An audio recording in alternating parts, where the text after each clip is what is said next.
গর্ভধারণ করতে যাচ্ছেন, কিন্তু মিলনের পরে দেখছেন সব বীর্য বাইরে বেরিয়ে আসছে, এদিকে গর্ভধারণ হচ্ছে না। বীর্যে থাকা শুক্রাণু আদৌ জরায়ুতে প্রবেশ করতে পেরেছে কিনা তা নিয়েও সংশয়ে থাকেন। আজকে আমরা আলোচনা করব বাইরে থেকে কোন লক্ষণগুলিতে বুঝবেন শুক্রাণু জরায়ুতে প্রবেশ করেছে এবং মিলনের পরে কোন নিয়মগুলো মেনে চললে শুক্রাণু সহজেই জরায়ুতে প্রবেশ করতে পারবে এবং আপনি খুব দ্রুত গর্ভধারণ করতে পারবেন। জানতে হলে মাম্মি কেয়ারের সাথেই থাকুন। মিলনের পরে মহিলারা উঠে দাঁড়ালে পানির মতো স্রাব একটু পরপর বের হতে থাকে। এটি মূলত পুরুষের শুক্রাণু।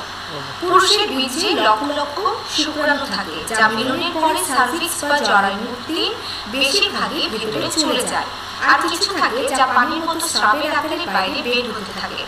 এত লক্ষ লক্ষ শুক্রাণুর ভেতরে কেবল একটি মাত্র শুক্রাণুই নারীর ডিম্বাণুটিকে নিষিদ্ধ করতে পারবে এবং গর্ভধারণ